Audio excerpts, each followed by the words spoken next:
All right. Okay. So here's the first thing I want to open up with. Okay, I'm not going to take too long on this topic, but acquaintance, I guess you could say, of the channel, now deceased, unfortunately, Twomad. A TMZ, yet another TMZ article has come out about Twomad in after his passing, and basically they apparently have figured out the cause of his death. What was it? They were the ones, TMZ were the ones who broke the news of his death. YouTuber Twomad dead at 23, investigated as possible overdose, I believe. That's what it's gonna say. Yes, possible OD. And so, an eerie fact about one of the last things Twomad appears to have been doing before he passed, according to his Discord page, he was playing Overwatch, and seems to have not changed his status for nearly a week. Twomad was an avid gamer. We all kind of more or less know the story and the meme and whatever. It's, you know, look, I am just very, like, almost too intimately aware of Twomad's story, or, you know, time online, especially toward the end of his life. Okay, it was pretty simple. More or less what he would do, almost, you know, daily, he would basically, you know, stream Overwatch and kind of ramble a little bit about random shit, specifically the court case that he had, you know, going against him. The court case that was funded by Jamesky, but was, you know, like about, you know, the alleged sexual assault that, you know, Twomad allegedly committed against Goldie Bell. Anyway, not to get into all the weeds of that, but basically there was many days where I observed Twomad just like mindlessly kind of playing Overwatch, streaming, and the, you know, theory toward the end of his life is that he basically overdosed while playing Overwatch. Now, TMZ has released, I guess you could say, confirmation to an extent, 8 hours ago. YouTuber Twomad, cause of death revealed, overdosed on morphine. Now, this is to me a little bit, I guess you could say, surprising. I mean, it's not that surprising, but it just goes to show, at least to me, the kind of gauntlet of, you know, drug abuse that Twomad was running toward the end of his life. Because for those who don't know, okay, the Twomad case, you could say, was kind of cracked open in a lot of ways by myself and TurkeyTom. Okay, we conducted an interview with Twomad that revealed a lot of stuff that people just didn't know. One of those things was that Twomad was very heavily abusing ketamine. He was, you know, taking Adderall or whatever you would say. And then what ends up happening is that toward the end of his life, he starts really abusing seemingly Xanax, like on, I'm pretty sure it was like off-market Xanax, okay? And now apparently we are seeing that he also was taking morphine, which I didn't know. And so, yeah, especially toward the end of his life, you could see some very clear, I guess you would say, cognitive decay. And I guess abusing morphine and Xanax and ketamine and Adderall potentially. Yeah, of course, that'll all contribute to that. Anyway, here's the article. YouTuber Twomad passed away back in February, and now TMZ has learned his exact cause of death, an accidental morphine overdose. TMZ has obtained the County of Los Angeles' medical examiner's report, and they say Twomad, real name Mudea Siddiq, died from morphine toxicity. Mitragynine, another drug commonly used to treat opioid withdrawal, also contributed to his death, according to the ME. Yeah, so that's the thing. Like I was saying, he was on Xanax, and so that's, you know, an opioid, okay? So he was on mitragynine, another drug commonly used to treat opioid withdrawal. Christ, the cocktail this guy was on, I can't believe it, man. Anyway, we broke the story. Police discovered Twomad dead at his Los Angeles area home after cops say his therapist called him to conduct a welfare check. Called them, sorry. Law enforcement sources told us they were looking into the death as a possible OD because they found drug paraphernalia at the scene. Now they've confirmed drugs as the culprit. The influencers tweeted several concerning pics in the lead up to his death, including images of multiple guns. Twomad was a controversial influencer known for posting skits, commentary, and other stranger videos to his profiles. Yeah, okay, here's the iconic Belle Delphine, you know. He made waves for collaborating with OnlyFans star Belle Delphine. Wow, what a thing to be remembered for. Posting sexual shots in Toy Story costumes. Twomad was 23. Rest in peace. Okay, and so okay, let's just be real for a sec, okay? If we're going to talk about Twomad right now, all right? I think that just harping on like, oh, he was a drug abuser, oh, all this, etc., etc. Like, oh, of course, you know, he overdosed on whatever morphine, whatever. I don't think that harping on this is helpful or really, you know, gonna teach anybody anything other than, okay, don't do drugs, I guess. I think that if you have seen any of my coverage, potentially any of TurkeyTom's coverage on the Twomad, you know, story or case or whatever you would say, this was a big black hole for me last September, so about a year ago. I spent a month of my life unpacking this entire story, and unfortunately, the video that I made at that time about this was removed from YouTube because the interview that me and Tom conducted, we literally got, you know, evidence that Twomad's lawyers didn't even have, because, you know, basically, I mean, his cognitive state was so, like, I guess you could say deteriorated. I don't know. He was so confident, basically, in himself that he just started showing us evidence. And so eventually, after Twomad's death, this blew up into a whole thing, and YouTube decided to remove the video that I made, you know, in September of last year. That video is available on my Patreon for free. Okay, I can't host it. I literally cannot host it on YouTube. I got a strike on my Clips channel, okay, for the video.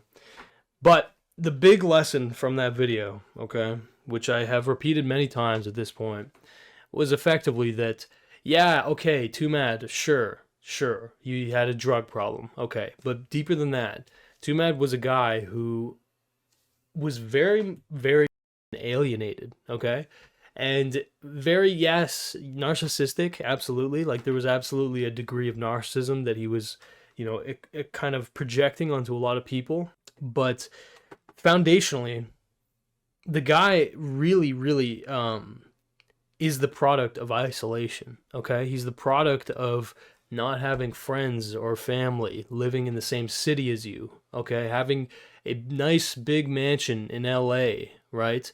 And access to all these drugs and all of, you know, the pleasures that you could seek, whatever you would say, like being able to Uber Eats your food and whatever. Basically, it's like a guy who allowed the hedonic treadmill to crush him, okay?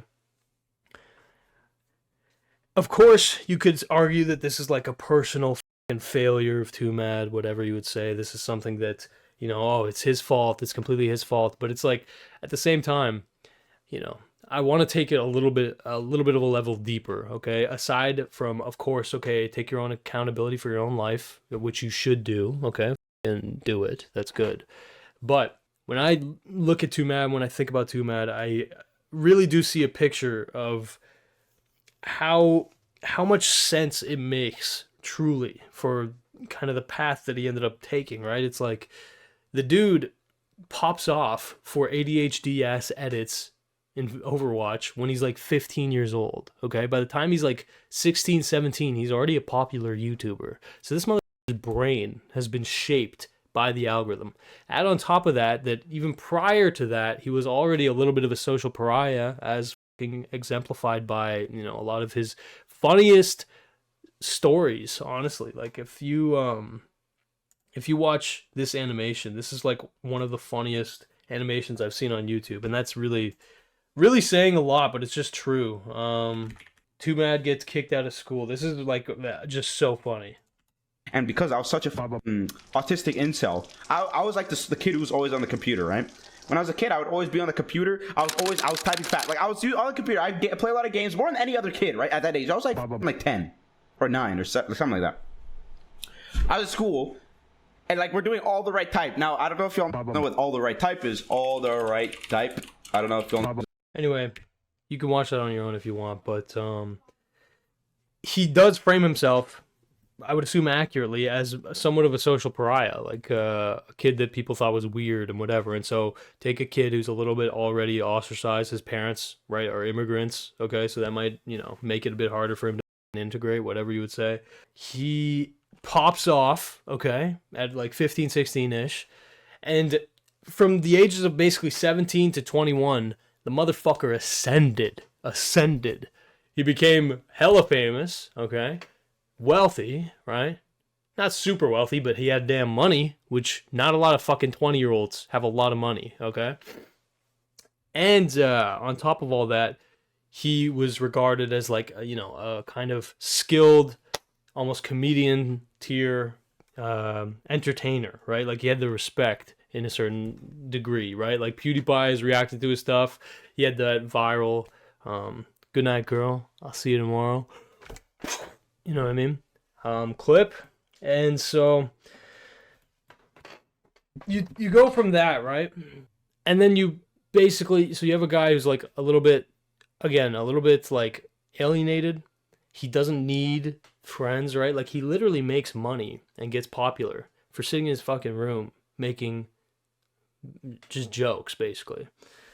And then he gets a couple friends. He starts meeting people, whatever. And then COVID fucking hits, okay? COVID hits, all right? And now I'm sure that like a lot of, Twomad's kind of selfish, weird behavior, whatever you would say. Definitely, it seems like, according to Jamesky at least, this was a thing before, COVID hit. But it seems like prior to COVID, Twomad was able to, at the very least, mitigate the amount that his kind of selfish tendencies were, affecting his life negatively, right? Because, well, he definitely seemed to be interacting with a lot of other YouTubers. He seemed to have a group of friends of some sort. And then, again, COVID hits, and the guy gets onto fucking ketamine on top of probably already abusing Adderall, right? And that's just a recipe for fucking disaster. He meets a girl. He obsesses with the girl, right? It's like his first relationship. And so you add now suddenly isolation, drug abuse, and a poor girl who basically has to, navigate that, I guess. And yeah, it's just a recipe for fucking disaster. The situation with the girl goes very bad, I guess you could say. And now this social pariah narcissist at this point, because the truth is that, like, in general, look, you can tell me if this sounds out of pocket, but in general, drug abuse does make someone typically more narcissistic, right? Or at the very least, a lot more eager to get their fucking hit. You know what I'm saying? A lot more pleasure or dopamine seeking, right? And so, yeah, you got this horrible cocktail where now there's a fucking lawsuit against him. Publicly, he's getting just destroyed. His reputation's fucking nuked, even though he's coping about it the entire fucking time because he's got this like a delusion of grandeur going on in his head due to the ketamine abuse and also just being a fucking narcissist. And fuck. Over time, as the court case against him becomes less and less hopeful, as the real starts to creep in, the reality that, fuck, I probably will not, beat this case as well as I would like to, or, I won't redeem my reputation, or maybe he did think he did something wrong, I don't know. Basically, he starts to really amp up his drug use as a means of escape.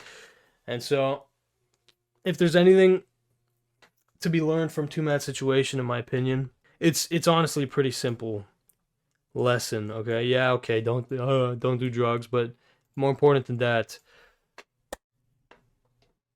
make fucking friends and treat them with respect, especially if they treat you with respect, especially if they try to empower you to help you in your life.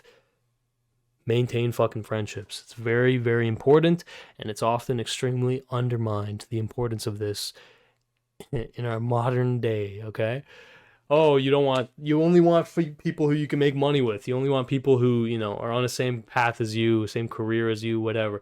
No, you want to have friends who are not just with you because you're on the same path. Okay, that's friends of convenience, all right? Or who you're, basically like they're of advantage to you to be friends with them, whatever. Okay, that's also just opportunism, right? You want friends that you actually fucking enjoy hanging out with and who you actually care about. And it seems like Twomad did have that to a small degree, but he was so isolated and he was so fucking drugged out and full of cope that he didn't seem to fully appreciate that. But I want to show you real quick from TurkeyTom's video on the matter. There was a segment in TurkeyTom's video that actually kind of fucked with my head. So But without further ado, this. Basically, Tom recorded my reaction to finding out that Twomad died. Because obviously me and Tom, we were very involved in this case at this point. I had already had nightmares prior to Twomad's death about this whole case.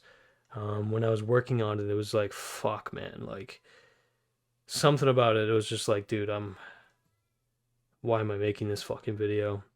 Anyway, that video got out, and I'm fine, obviously, but the news that he died definitely hit me hard, and a big part of that was because I was already at kind of a little bit of a low point when I heard this news. Like, I hadn't released the big Sneeko video that, kind of reamped my fucking relevance or whatever you would say. And so, yeah, this hit at, like, the worst time. Like, right as I'm finishing the fucking, big project or whatever. Oh, I just get this fucking news. Anyway, here we go.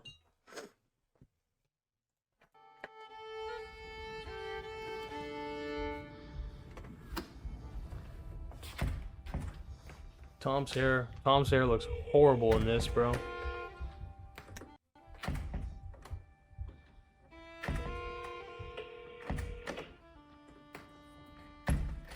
Who is it? Somebody that we did like Twomad's content together. Like we did a stream with him. They got cited in this court case. Yo, what's good? Twomad is dead. No. Yes. Whoa. The cops found his body.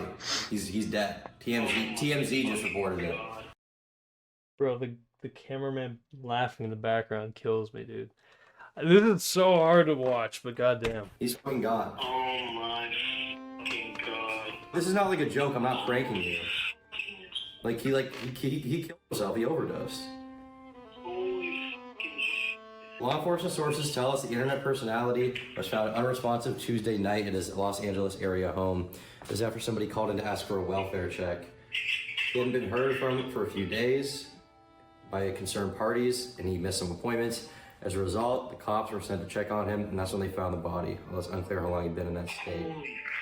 Our sources say there was drug paraphernalia found on the scene. Holy. I talked to this guy 1 day ago. 1 day ago I talked to this dude. What do you mean? What was the context? He just messaged me. He said, am I a genius on the 9th? And I said, yes. He said, why in layman terms? I said, you're really funny and made good videos. And he didn't respond. I was planning on doing a video about him soon with an interview. Like a post. Lost his interview because he didn't lose it, but he just killed himself. Yeah. He straight up died. Whatever. I don't know. I don't know what the fuck to do.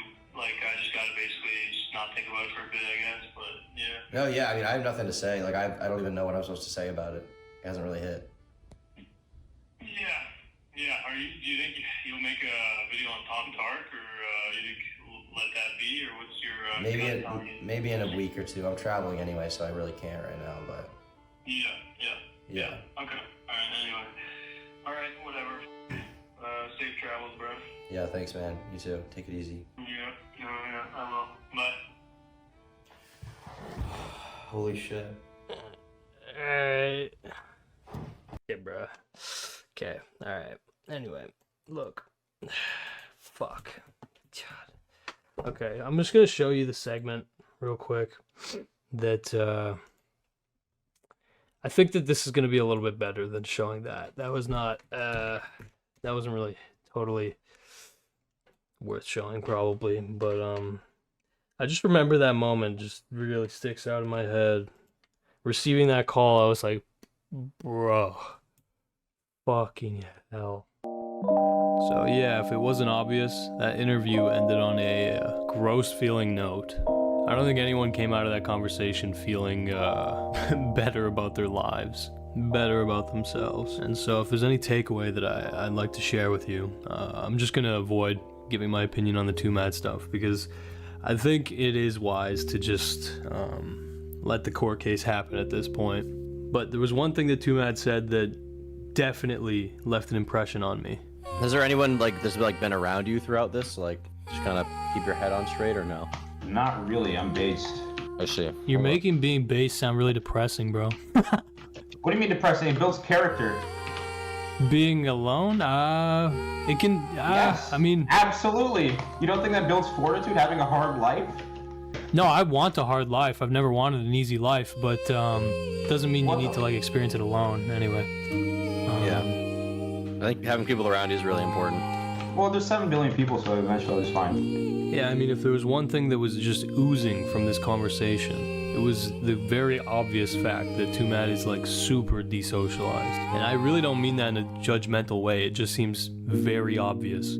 He's away from his family in LA without apparently any close friends to hang out with in real life. And I mean, yeah, when all you've got is video games and people you talk to on Discord and and Twitter, I can definitely see how the levels of cope, callousness, and egocentrism can manifest in someone, you know what I mean? I'm someone who's never lived alone, okay?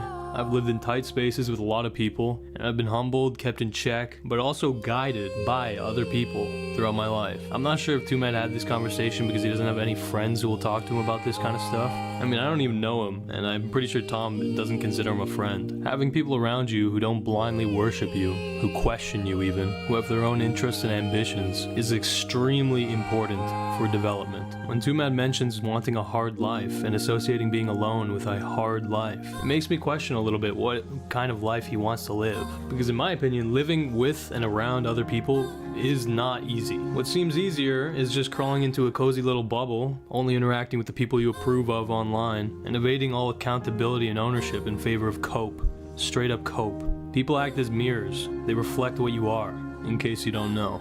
A massive part of social anxiety is a fear that others won't see you the way you see yourself. Or maybe that they will see you for how you see yourself. The point is that it's rooted in a kind of preservation of your ego and the ideal that you might not live up to in reality. And so that's why, in my opinion, more important than money, definitely more important than pleasure, and absolutely more important than fame, is friends. People with similar or completely different goals who are genuinely invested in you becoming the best version of yourself you can be. For some of us, our parents, our family might fill that role, but we're not all so lucky. So, friends, you can pick those. This isn't something to put off. Dealing with the chaos of other people is a developed skill, and making new friends will always feel forced at the start. You have to force yourself to try. And in general, you'll know that you've made a good friend when it stops feeling forced to hang out with them. Today we live in a culture of narcissism, where almost everything around you is telling you to focus on only yourself. But trust me when I say, a hard life doesn't get easier when you have friends, but it sure as hell makes the hardship feel more worthwhile.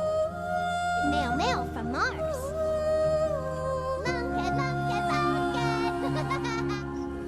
Look at that shit. Wow. Have a good night, brother. Stay away from animal control, and I hope you get good scraps tomorrow.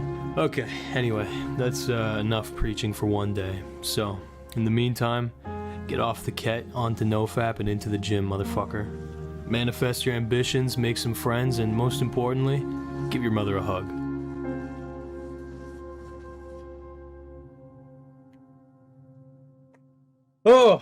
Oh boy. Damn. Alright.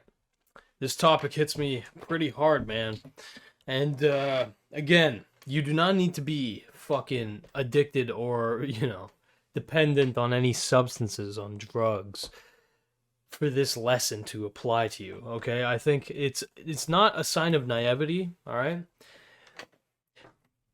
It's a sign of unawareness if you think, I don't need friends. I just don't need them. Fuck it. I have my own little bubble. I'm going to stay in my little bubble. And, bro, it only gets harder with age and with, more life experience being behind you. It only gets harder to form deep fucking connections, okay? This is something I preach very fucking often, okay? If you do not have any friends, you're in a dangerous spot, my friend. We're not friends, fuck you. But but it's true. If you have no friends, you're not doing well, okay? Even if it feels like you can manage it and it's all good and whatever. Here's the kicker though. You need to go out of your way to find these fucking friends, and that is difficult. That's pain in the ass, okay? Now, of course, you can just have friends of circumstance, and then hopefully those friends of circumstance can turn into real lifelong friends. Like, for instance, you go to school, you have people in your class, you have a ton of chemistry, it works out. Or you have people at your job, you know, that you actually become friends with, and it forms a deeper connection. This can all work. But if you work from home, you're done school, right? Which is the case for a lot of fucking people, post-COVID and whatever, and you don't really have any avenues for socialization, bro, join a fucking club, join a sports team, do fucking anything, and go out of your way to fucking try and make friends. It's always forced at the start. Meeting new people and making new friends always feels forced at the start. The real trick to knowing when you made, you know, a pretty good connection or friend or whatever is when it stops feeling that forced to hang out with them, okay? When you start feeling like comfortable fucking hanging out with them and it's actually fun and whatever, right? Anyway, okay, that's enough of me preaching for today, I think. Yeah. I just, every time, you know, Twomad re-enters the news or whatever, I feel kind of obligated, I guess, to fucking, you know, rehash this message for better or for worse. And so, you know, maybe hopefully one of you guys think that's worth hearing, but for some of you, I'm sure I'm a broken record. So, you know, take care of yourself, take care of the people you love, and yeah, make some fucking friends, okay? That is the end of that segment.